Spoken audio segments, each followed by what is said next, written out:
Որով տեսեք, գիտեք, երբեմն ես նման սահմանումներ ունեմ իմ մեջ, ով է հերոսը, ով է հայը, ինչպես կարելի է ձևակերպել նրանց հասկանում եք։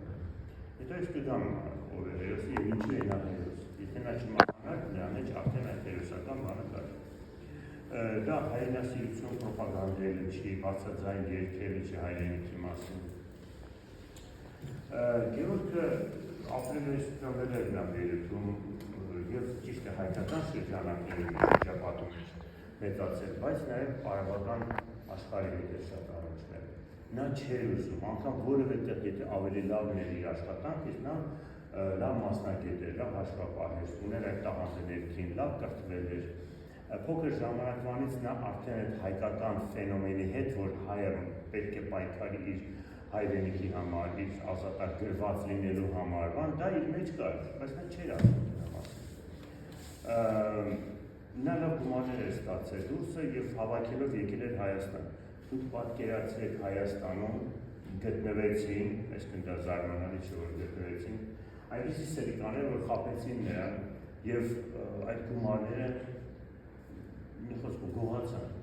շատ կերպով ձևով։ Նա զրկվեց և մի 100,000 ասեցին տաքսու սերվիս կբացենք լավ կլինի։ Հետո բնակարան էր ուզում գնել, որ հասատեր։ Դա էր խաբեցին, բացվեց գնել բնակարան որ գնել, արդեն 2-4 անգամ, 5-7 անգամ արդեն վաճառվել են, խաբել էին էլի։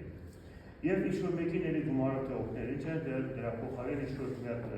խրճիթ էին բանարել, քաղաքացի 3 տաղավասում, որը հետո ծաղկացեց, սարքեց նա դրախտավեր։ Ուրեմն տեսեք, նա բոլորին ներեց, ոչ թե որովհետև նա քրիստոնյա էր, հենց դրա համար օրենքներին էր, այլ նրանից կարելի սովորել ինչպես պետք է քրիստոնյա լինի կամ հայ լինի։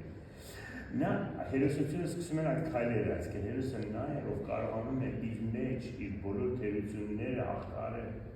Նա իր մեջ հաղթահարեց և նախանձը, և չարը, և այսինքն այդ բողոքը, ամեն ինչը նա ներեց, նա զրոյից սկսեց էլի կառուցեց տունը Հայաստանում, նա գնում էր Ղարաբաղ, նա շփվում էր մարդկանց հետ, նա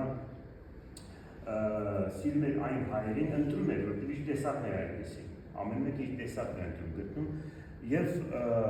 փառավորում էր դրան։ Ես հասկանում եմ, որ նրա մեջ կա ինչ-որ մի երանելի Հայաստան, իսկ ես դրան դարձյալ կանրադառնամ, որտեղ այսօր ցավոք սրտի մեր քաղաքականության մեջ ինչ-որ մի հիմար բան է ի հայտ եկել, որը գոյություն չունի իրական մարդու, այսինքն արարող մարդու կամ քաղաքացու մտքի մեջ։ Դա միշտ եղել է երանելի, միշտ եղել է երազանք, որը ցանկանում է իրականություն դարձնել։ Դա է ամբողջ էվոլյուցիան ճանապարհը մարդկության։ Եվ նա այդ երազանքով էր ապրում։ Եվ դա էր իր երանելի Հայաստանը։ Եվ նա ուզում էր իրականացնել այդ Հայաստանը, որը ցավոք չստացվեց։ Ուզում ասեմ, անգամ նա իր մեջ, այսինքն ինչ է նշանակում գնալ մահվան, նա իր մեջ անգամ հաղթահարեց չմեռնելու ցանկությունը, որ պատրաստ էր արդեն և զոհաբերել իր կյանքը հանուն հայրենիքի կամ հանուն հայերի։ Այնպես որ այ պատկերացեք, թե ով է Գևորգը, առանց ասել ներողամիտ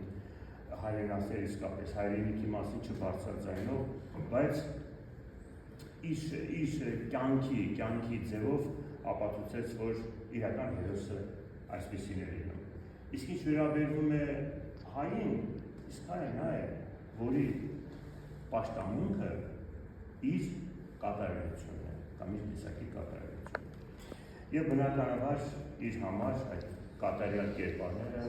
հայ հերոսներն են, ոչ թե ովքեր զոհվել են, այլ ովքեր մտավորականներ կլինեն, մեծ մտավորականներ կլինեն, հերոսներ կլինեն, այսինքն տարբերություն չկա, խոշոր դեմքեր են հայացան։ Ահա, և սրանից հետո ընդհանրապես մի բան եմ ուզում ասել, որ հավատացեք նրանք ովքեր կրելու են կամ ստանալու են իր անվան հետ կապված մի որևէ